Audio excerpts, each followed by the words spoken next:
새로운 도면을 확인해 보니 이번에도 독특한 모양의 메타 구조체를 볼 수 있었는데요. 이 구조체엔 어떤 기능이 숨어 있을까요? 뭐예요 이게? 초음파가 공기 중에서 나갈 때 저항을 받는데 그 저항을 줄이는 구조체입니다.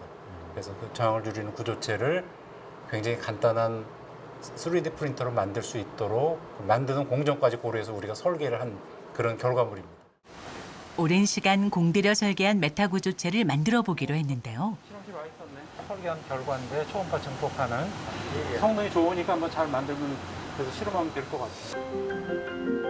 3D 프린터로 구조물을 만들어 실험한다는데 이렇게 간단히 만들어도 되는 걸까요? 메타 구조체의 비밀입니다. 임피던스를 매칭을 시키는 구조물을 설계해서 간단한 싼 비용으로 만들어서 신호를 증폭하는 그 비밀입니다. 빛을 받으면 굳어지는 소재를 넣고 3D 프린터로 새로운 구조체를 만들었는데요.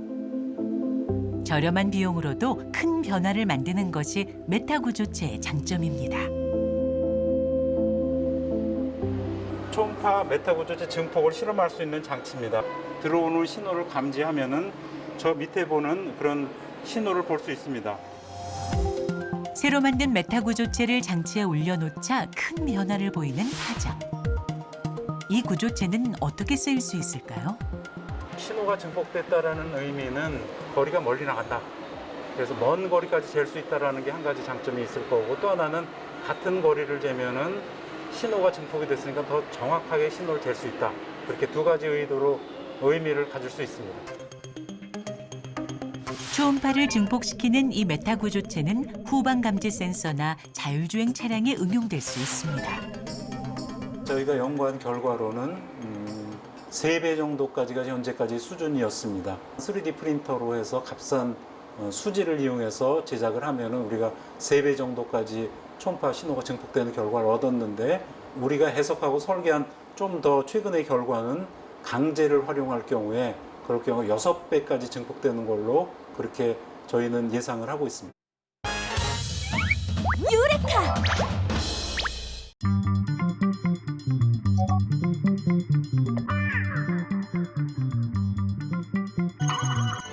나에게 꼭 맞는 청바지는 어떻게 만들어질지 사람의 사이즈와 뭐 원하는 부분이 어떤 것인지 이걸 이제 체크를 제가 할 거예요. 개개인의 신체에 맞게 제작되는 만큼 정확한 사이즈를 측정하는 게 무엇보다 중요하단다. 하지만 그 중에서도 가장 신경 쓰는 건 고객이 원하는 디테일을 그대로 만들어내는 것. 상담만 몇 시간씩 걸릴 때도 있다고. 놀러 갈 때 입을 건지 쉴 때 입을 건지 아니면 회사 갈 때도 그냥 입을 건지 어떻게 많이 활용을 하고 싶은지를 물어보는 편입니다. 원단을 고른 후에는 버클부터 지퍼, 실까지 전부 내가 원하는 디자인으로 고를 수가 있단다. 이제 제작에 들어갈 차례. 그런데 원단을 자르지 않고 웬 종이 위에 그림을 그린다?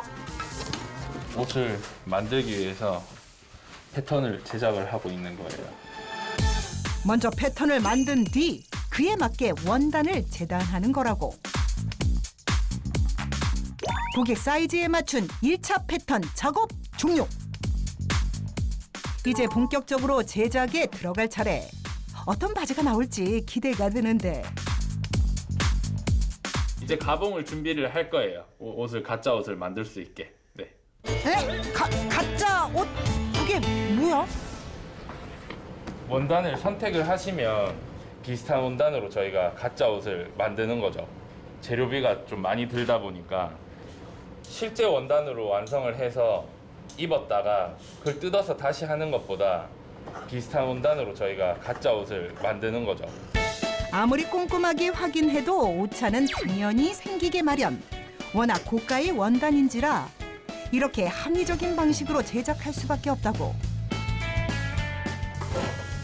진짜 바지처럼 꼼꼼하게 박음질한 다음 버클까지 달아주면, 아니 이 정도면 그냥 입어도 될 것 같은데. 가봉을 만들고 나면 입었을 때 사이즈를 어떤 부분들을 수정해야 될지 이 정도? 가봉한 옷으로 수정본을 만든 후에야 비로소 진짜 바지를 만들 수 있다. 이렇다 보니 시간이 오래 걸릴 수밖에. 한 벌의 청바지를 만드는 데 걸리는 시간만 약 1개월에서 4개월이라고 하니 말만 들어도 기술자의 정성이 느껴진다. 2번이나 작업을 하는 게 결코 쉬운 일은 아니지만 기성품과 가장 큰 차이점이 바로 이 부분이기 때문에 기술자는 이를 당연한 과정이라고 여긴다고. 옷 좋아해가지고 직접 만들고 싶어서 그러면 이제 이걸 전공을 해야 되겠다. 이렇게 처음에 진로를 정했죠. 제가 제일 처음 만들었던 옷이 청바지라서 직접 만들고 반복하면서 이제 기술이 쌓이고 오래 했으니까 뭐 이게 제일 잘하는 거를 내 일로 해야 되겠다 해서 이렇게 하게 됐습니다. 국내에는 없던 맞춤 청바지라는 새로운 길을 개척해낸 기술자. 제작 과정을 배우는 이들도 많아졌단다. 네, 완성입니다. 착용하면 어떤 느낌일지. 와우, 엄마들이 따르없네. 자신의 취향을 그대로 반영해서 만들 수 있다는 장점 덕에 더 큰 인기를 끌고 있다는 기술자의 청바지. 유레카!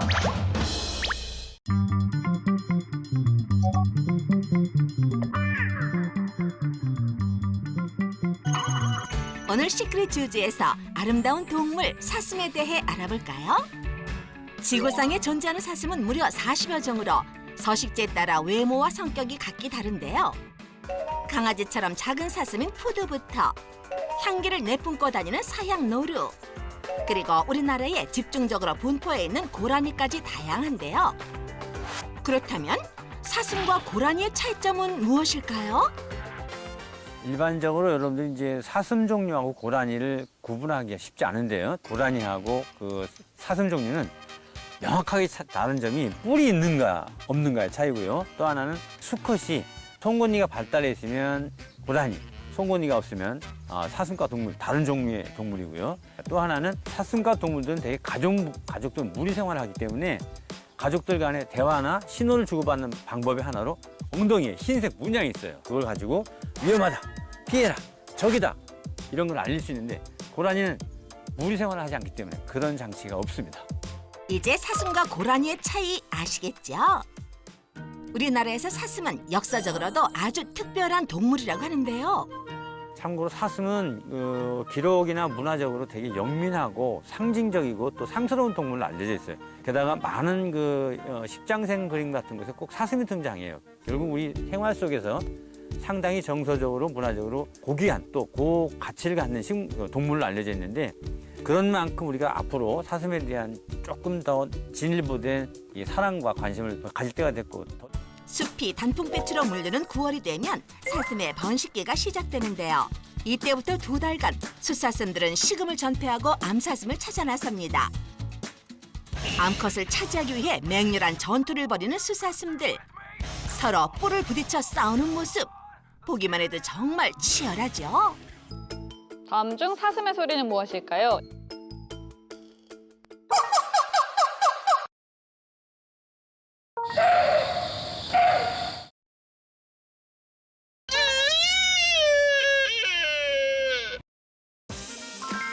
에? 한 번이에요?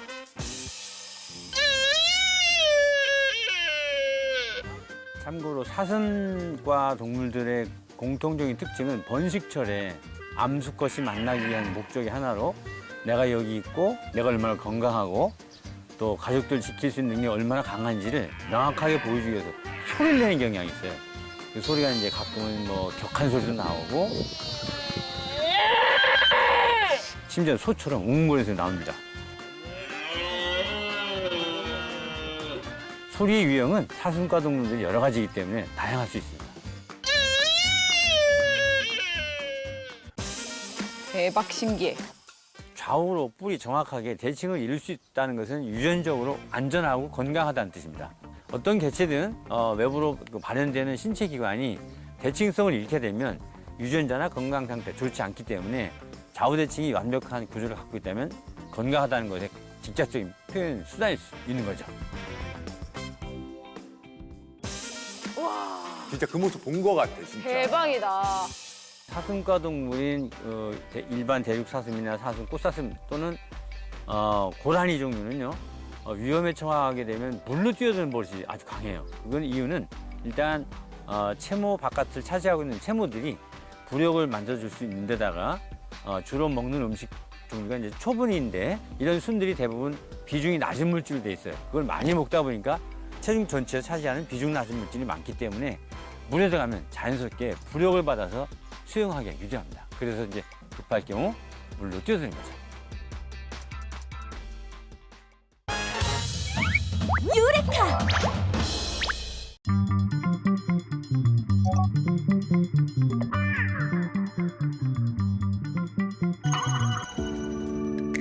카메라 앞에 달린 긴 막대기가 보이시나요? 사실 이건 막대기가 아니라 카메라 렌즈입니다. 대롱같이 길쭉하고 얇은 이 렌즈는 생긴 것만큼이나 아주 독창적인 접사 렌즈인데요.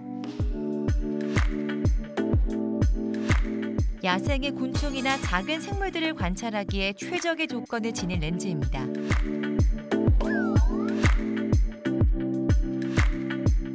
(40cm의) 긴 배럴 덕분에 이렇게 살짝 카메라 렌즈를 수풀 사이로 들이밀어 작은 친구들을 조용히 지켜볼 수 있죠.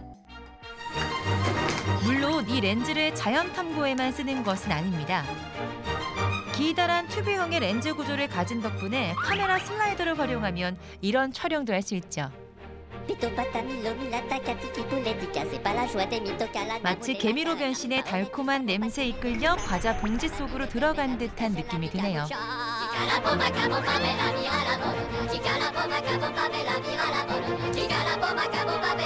음료수 병으로 들어가 보면 어떨까요? 와, 엄청 커다란 터널 속으로 들어간 것 같네요. 여긴 어딜까요?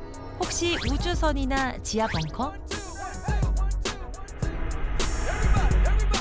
아, 텀블러 내부가 이렇게 보이는군요. 이렇게 특별한 도구들은 늘 인간의 상상력을 자극합니다.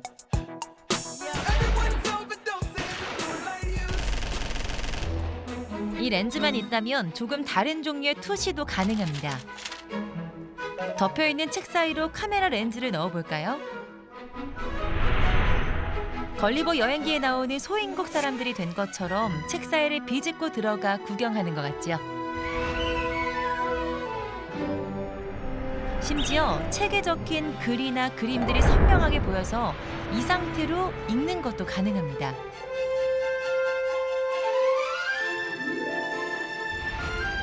이것은 직경 0.2cm의 초소형 렌즈 팁 덕분인데요. 이렇게 주머니 속을 쓱 들여다보는 것도 가능하죠.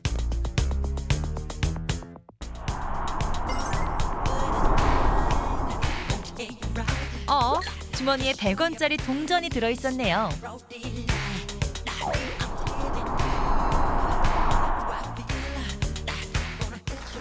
접사가 가능하고 이동이 유용한 특징을 이용해서 시각적 효과를 극대화한 영상을 만들어낼 수도 있는데요.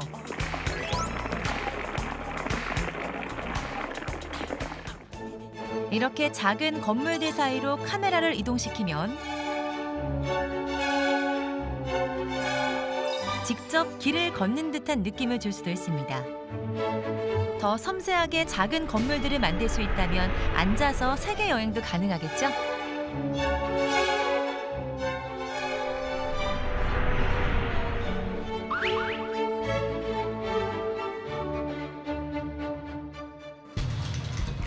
마지막으로 이 렌즈에는 아주 놀라운 기능이 또 하나 숨어 있는데요.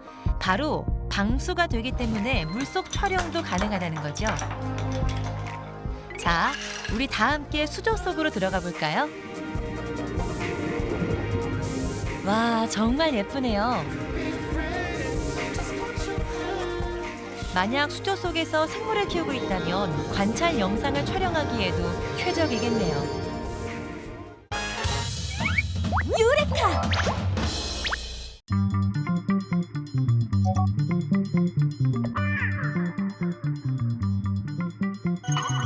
만드는 마네킹 종류도 다양하다고.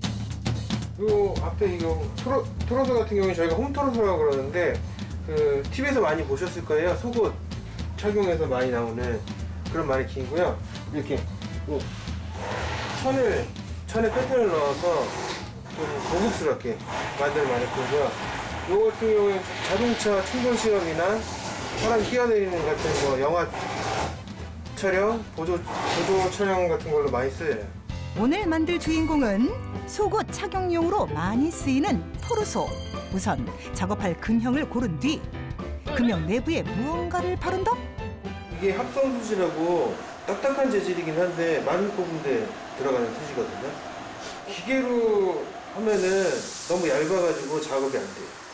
그래서 붓으로 할 수밖에 없어요.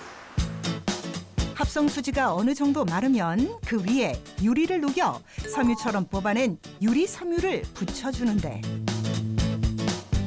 합성 수지 같은 경우에는 사람을 치면 피부라고 생각하시면 되고 이거는 뼈를 만들어 주신다고 생각하면 돼요. 그래야지 좀 단단해지거든요. 유리 섬유를 전체적으로 붙인 뒤 그 위에 또다시 합성 수지를 덧칠하는 기술자. 아까 처음에 발랐던 합성 수지랑 이 유리 섬유랑 잘 붙어야지만 기포 같은 게 안 생기거든요. 기포 같은 게 생기면 구멍 같은 게 생길 수가 있어요. 이 하얀 부분 같은 것들 있잖아요. 이게 기포거든요. 이거를 이렇게 잘 눌러서 붙여주셔야 돼요. 이번엔 합성 수지 반죽을 금형 가장자리에 얇게 발라주는데 이게 마네킹을 붙여주는 접착제 역할을 한단다. 수작업이다 보니 하루에 만들 수 있는 양은 매우 한정적. 이건 하루에 한 2대, 3대 이 정도밖에 못해요. 이게 섬세한 작업이다 보니까 시간도 많이 걸리고 그냥 대충 할 수 있는 게 아니라서 15분 정도 지나자 모습을 드러낸 마네킹.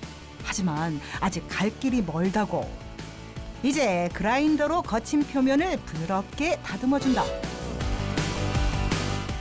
몰드에서 나오면은 그 앞에도 그렇고 밑에 이런 데도 그렇고 다 지저분해서 바로 상품의 가치가 없어가지고 깨끗하게 물건을 깨끗하게 처리하는 거거든요. 이번엔 마네킹에 색을 입혀줄 차례. 하지만 단순히 색만 내려고 칠하는 게 아니라는데. 칠하기 전에는 구멍 같은 게 안 보이는데 이렇게 칠하면은 다른 구멍들이 보여요.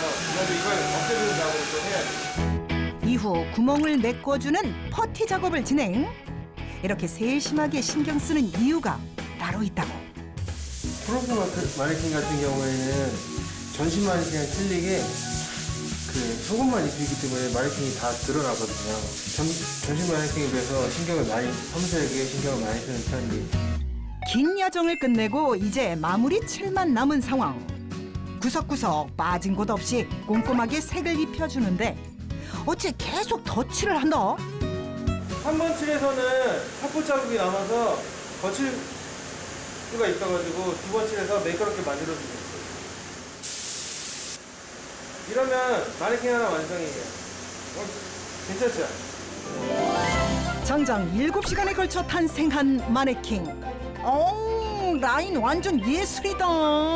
나도 갖고 싶다. S라인. 이렇게 만들어진 마네킹은 꼼꼼한 검수 과정을 거쳐 사람들 앞에 진열된다고. 유레카!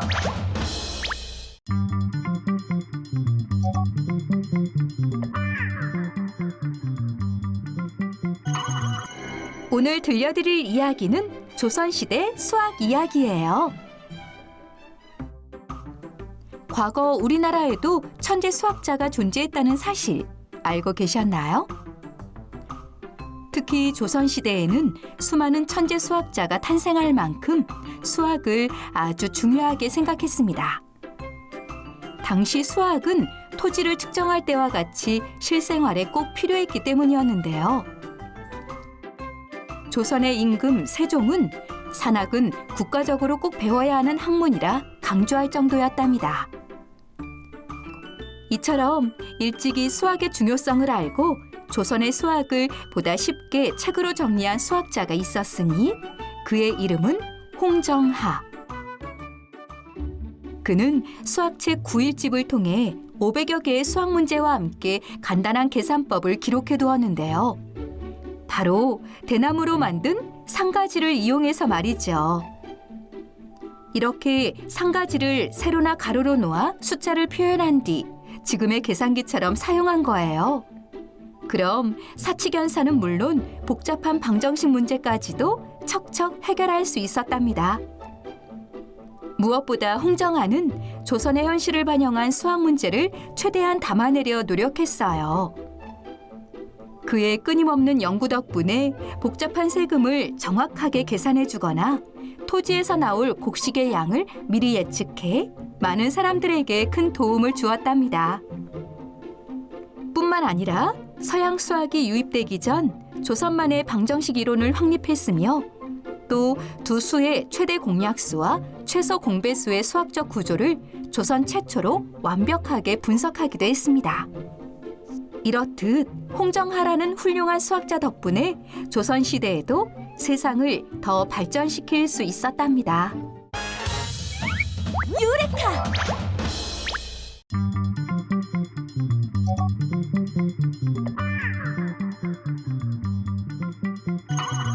문제의 영상 한번 보시죠. 물이 가득 찬 병에 휴지를 덮은 뒤 통과시키고 거꾸로 돌리자 물이 쏟아지지 않는다. 아니 이건 또 어떻게 이런 일이? 그럼 이번에도 실험해봐야 할까요? 당연하지.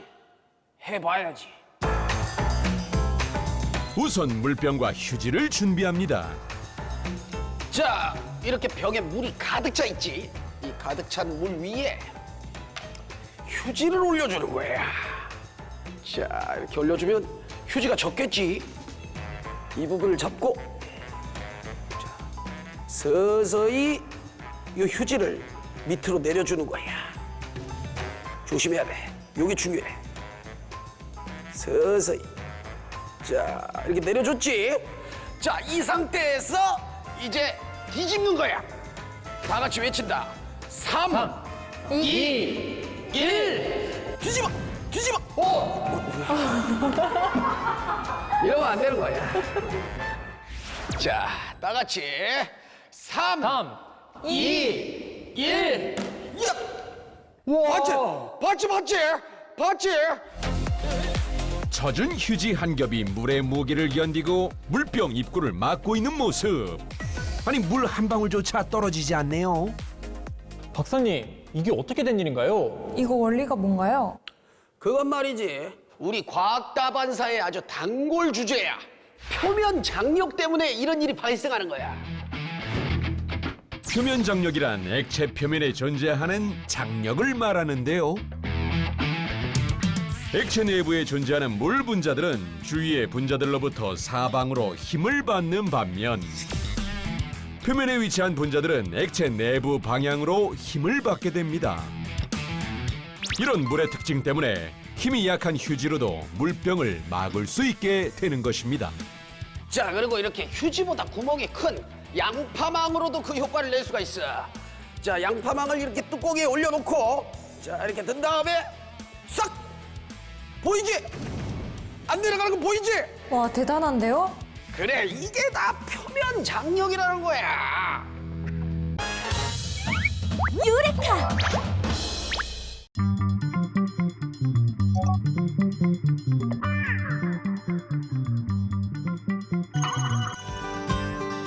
적외선 스텔스 기능을 갖춘 메타 구조체는 기존의 방법과는 다른 공정으로 만드는데요.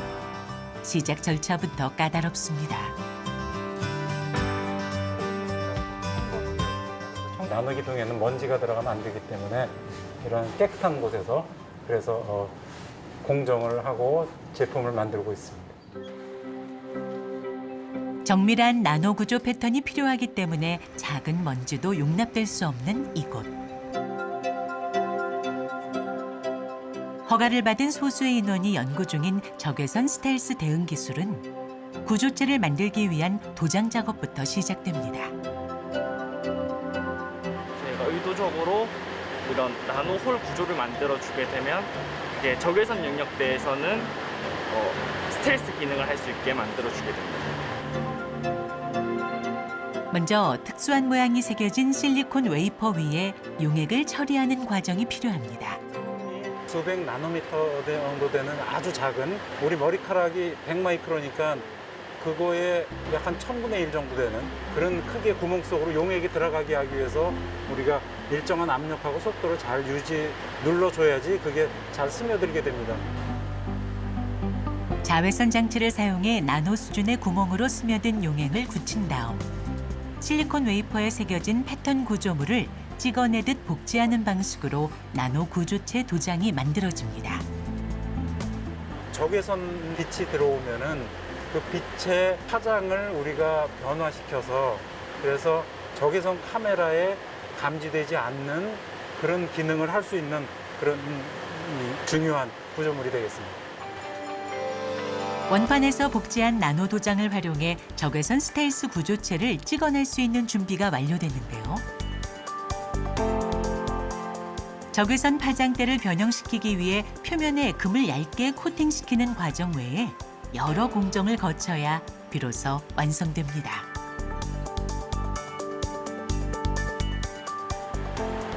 완성된 건가요? 이게 색깔이 변했네요. 예, 이제 다 완성이 됐습니다. 우리가 폴리머를 붙여가지고 물체를 만들었고 형상을 만들었고 그 위에다가 금을 얇게 약 한 100나노 조금 안 되게 그렇게 코팅을 한 그런 상태가 되겠습니다.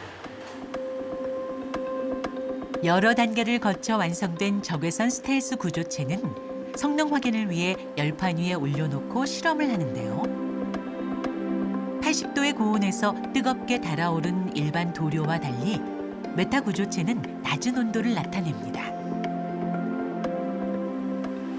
바닥 온도가 80도인데 왼쪽에 있는 실리콘 웨이퍼는 80도를 그대로 나타내고 있습니다. 근데 오른쪽의 그림을 보면은 실제 80도보다도 훨씬 낮은 온도 있는 것처럼 그렇게 보이는 거죠. 그래서 실제 자기는 80도에 있음에도 불구하고 80도하고 다른 온도를 나타내는 그런 구조물이 되겠습니다. 감지 대상의 온도를 확인하는 적외선 탐지기는 특정한 파장 대역을 감지하는데요. 이 메타 구조체는 감지되는 파장을 공기 중의 수분과 합쳐 분산시키기 때문에 향후 국방 기술로 크게 활용될 수 있습니다.